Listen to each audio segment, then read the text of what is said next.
राजेश हमारे साथ इस वक्त जुड़ चुके हैं सीधे कीव से। राजेश, इस वक्त की स्थिति क्या बयां करती है? आप वहीं पर मौजूद हैं, लगातार जहां पर रूसी फौजें तेजी से आगे की ओर बढ़ती हुई, अभी स्थिति कैसी बनी हुई है? जब आपसे बातचीत हो रही है तब तक वहां पर धमाके हो रहे हैं, अभी के हालात कैसे बयां करेंगे राजेश आप? देखिए, अभी एक धमाका और हुआ है जस्ट 5 मिनट पहले, तो लगातार धमाके हो रहे हैं सुबह से। ये 12वां या 13वां धमाका है सुबह से पिछले 2 घंटे के अंदर। तो कहीं ना कहीं कुछ फौजी कार्रवाई चल रही है, इस चीज का इंडिकेशन है। और जो मैं पहले बोला था कि हो सकता है कि जो डिफेंसेस यूक्रेन फौज बनाने की कोशिश कर रही है, कंसोलिडेट करने की कोशिश कर रही है, शायद रूसी फौज उसको तबाह करने की कोशिश कर रही है, ताकि जब वो फाइनल ऑफेंसिव लॉन्च करे तो उसे बीच में कोई अड़चन ना आए। Over to you. रहकर कई धमाके हो चुके हैं कीव में। इन सबके बीच ब्रिटिश मीडिया की ओर से बड़ा दावा किया गया है कि एक हफ्ते में 3 बार किस तरह से ज़ेलेंस्की की जान लेने की, उन्हें मारने की कोशिश की गई है। इस खबर को किस तरह से समझा जाए राजेश? देखिए, इसको वेरीफाई करना बड़ा मुश्किल है।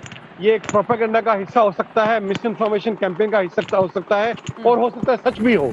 हमारे लिए इसमें कुछ भी कहना कि ये सच है गलत है बहुत मुश्किल होगा, पर देखने से ये लगता है, क्योंकि ज़ेलेंस्की की लोकेशन ही किसी को नहीं पता है, तो कुछ भी कहना मुश्किल है अभी इस बारे में। अब इस बारे में कुछ कहना मुश्किल है, लेकिन अब ज़ेलेंस्की कहां पर है? उनके वीडियोस तो जरूर सामने आ रहे हैं, लेकिन सबके जहन में यह सवाल होगा कि ज़ेलेंस्की कहां है, राष्ट्रपति इस वक्त कहां पर मौजूद है। लेकिन जल्दी से एक और बड़ी खबर लेते हुए फौरन राजेश आ रही हूँ। सुबह से अब तक रहकर धमाके, आज तक की रिपोर्टिंग के दौरान धमाके की गूंज चारों तरफ सुनाई दे रही है।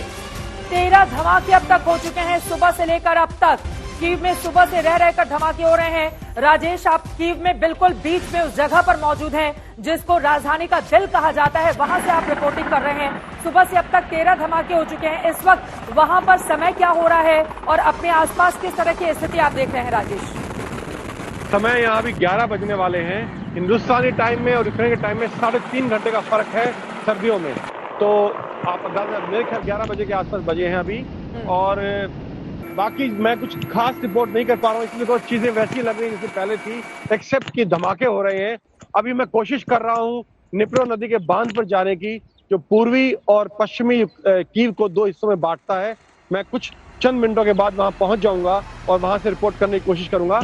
यहाँ सब कुछ नॉर्मल लग रहा है, फौजी एक्टिविटीज चल रही हैं, वही अपने डिफेंसेस प्रिपेयर कर रहे हैं, रोड ब्लॉक तैयार कर रहे हैं, और सामान्य जो फौजी कार्रवाई है इस दौरान जब एक सिटी सीज में होती है वो कार्रवाई यहाँ चल रही है।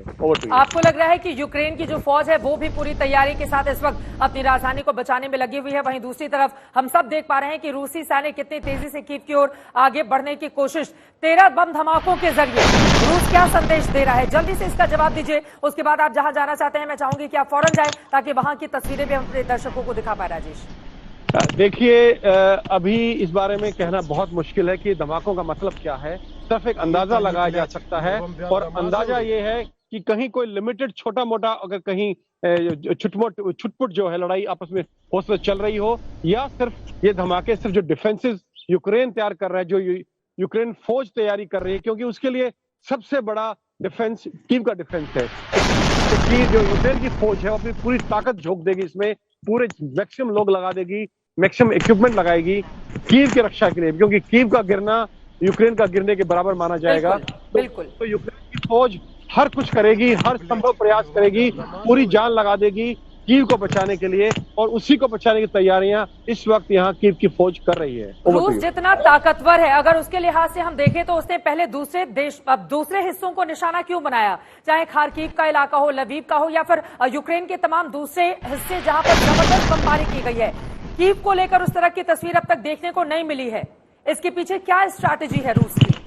देखिए, जो रूस की स्ट्रैटेजी शुरू से बहुत क्लियर रही है, जो पूर्वी और दक्षिणी यूक्रेन है, जो रूसी बहुल इलाका है, रूस की स्ट्रेटेजी ये है कि अगर कोई समाधान नहीं निकलता है और स्टेलमेट हो जाता है, तो निप्रो नदी के पूर्व का और दक्षिण का पूरा यूक्रेन वो रूस के कब्जे में रहेगा। या तो वो उसे एक इंडिपेंडेंट देश डिक्लेयर कर देगा, या रूस उसको अपनी टेरिटरी के अंदर मिला लेगा। और जो पश्चिमी यूक्रेन है, जहां रूसी विरोधी लोग ज्यादा हैं, वहां किसी तरह की छुटपुट गुरिल्ला वॉरफेयर चलती रहेगी। ऐसा मेरा मानना है। मैं चाहूंगी हमारे दर्शकों को आप बताइए, आप कह रहे हैं कि एक ऐसा हिस्सा है धमाका हुआ है अभी 14वां धमाका हुआ है, 14वां धमाका जो आपने सुना हो तो 14th ब्लास्ट नाउ। 14 धमाके कीव में लगातार खतरे के सायरन बज रहे हैं। 14 धमाके, यानी कि ये धमाके रुकने वाले नहीं हैं। जिस तरह से आपकी रिपोर्टिंग के दौरान ही लगातार हमारे दर्शक आवाज इन धमाकों की सुन पा रहे हैं राजेश। जी, लगातार चल रहे हैं। ये बहुत अनयूजुअल है क्योंकि जब से मैं यहाँ कीव से रिपोर्ट कर रहा हूँ 4-5 दिन से, इतने छोटे ड्यूरेशन में इतने सारे धमाके अब तक नहीं हुए हैं। Over to you. बिल्कुल, जब से आप रिपोर्टिंग कर रहे हैं बीते 9 दिनों से लगातार अलग अलग हिस्सों में जाकर राजेश आप तक ग्राउंड रिपोर्ट पहुंचा रहे हैं। हमारे मेहमान जुड़े हुए हैं, वो भी आपसे सवाल पूछने जा रहे हैं। इन 14 धमाकों का मतलब भी आप दोनों से, और राजेश मौजूद है वहां से, आप सीधा सवाल पूछ सकते हैं सर। राजेश, आप अपना ख्याल रखिएगा, बिकॉज आप काफी कुछ जेलेंस्की के जैसे ही दिखते हैं, इसलिए वहां पे यूक्रेनियंस आपसे बातचीत कर रहे हैं। लेकिन अब जिस प्रकार से आप बता रहे हैं कि वहां पे जबरदस्त सायरन भी बज रहे हैं, गोलाबारी भी हो रही है, तो क्या आपको लगता है कि कीव टाउन के अंदर कितने एक लोग बच गए होंगे? मुझे तो लगता है कि पूरा टाउन बिल्कुल ही आबाद हो चुका होगा। और ये कोई साइकोलॉजिकल प्रेशर तो नहीं है कि आउटसाइड आउटस्कर्ट पे बॉम्बिंग हो रहा है और जो रूसी काफिला है वो धीरे धीरे करके अब कीव की तरफ बढ़ रहा है? राजेश, देखिए, जहां तक सवाल है यहाँ पे सिविलियन पॉपुलेशन का, वो लगभग समाप्त हो चुकी है। सिविलियंस लगभग ये पूरा शहर छोड़ के जा चुके हैं। 3-4 दिन पहले रूसी चेतावनी के बाद ही लगभग सारे सिविलियंस ने, जो लड़ने के काबिल नहीं है या लड़ना नहीं चाहते हैं, वो ये शहर छोड़कर जा चुके हैं। अभी ये एक भूतिया शहर है, सिर्फ फौज दिखती है आपको, मिलिशिया दिखता है और कुछ सिविल लोग दिखते हैं, लेकिन उनके पास कहीं ना कहीं छुपा हुआ हथियार जरूर है। और ये एक तरह से यूक्रेन फौज की भी मदद कर रहा है ये स्टेप जो है, क्योंकि जो रूसी मिलिशिया और स्पेशल फोर्सेस जो कीव के अंदर 8 दिन पहले एंटर हो चुके थे और जिन्होंने कुछ सेबोटाज भी किया था, उनको पकड़ पाना, आइडेंटिफाई कर पाना और उनको न्यूट्रलाइज करना अभी यूक्रेन फौज के लिए शहर के अंदर काफी आसान हो गया है।